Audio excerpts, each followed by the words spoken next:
Sejumlah informasi kriminal dari berbagai daerah kami rangkum dalam Bus Renam.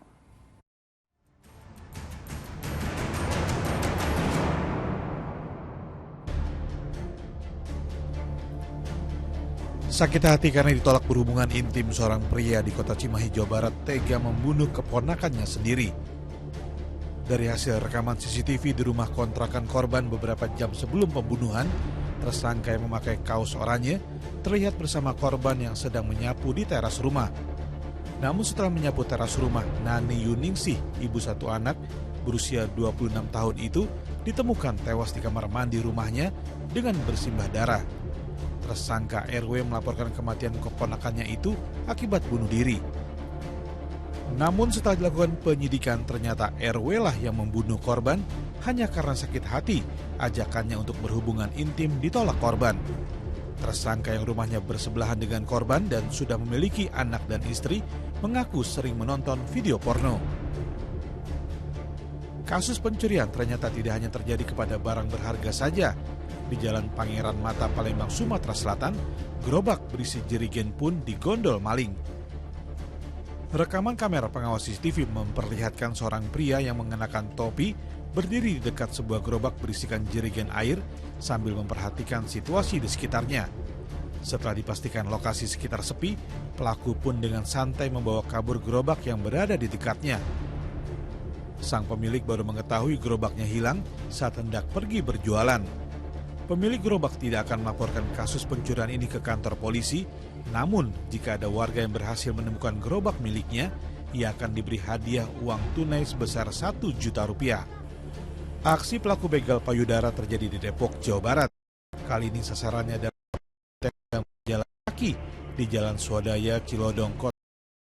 Dalam rekaman CCTV, pelaku yang menggunakan sepeda motor jenis Matic berwarna merah menghampiri korban.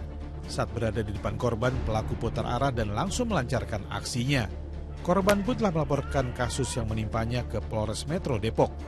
Berbekal rekaman CCTV ini, polisi telah mengidentifikasi plat nomor sepeda motor pelaku yang kini tengah diburu polisi.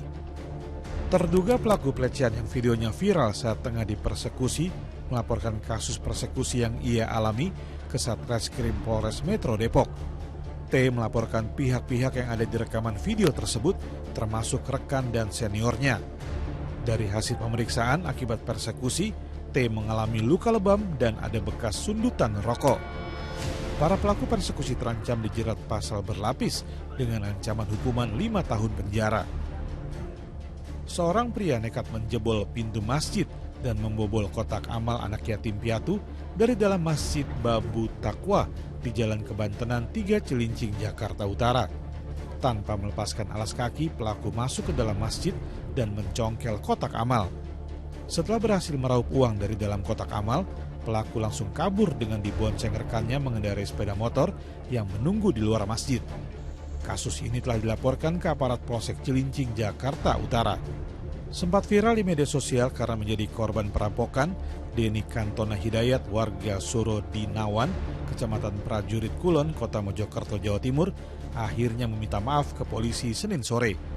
Pria 27 tahun yang kesehariannya bekerja sebagai buruh pabrik ini mengaku membuat laporan palsu tentang uang tunai 5 juta rupiah miliknya yang dirampas 9 orang tak dikenal dengan mengendarai 5 sepeda motor. Deni membuat laporan palsu tentang perampokan itu gara-gara ia diminta cerai dengan istrinya oleh seorang pria yang ia laporkan sebagai pelaku perampokan. Dengan membuat laporan palsu itu, Deni berharap pria yang ia laporkan segera ditangkap polisi.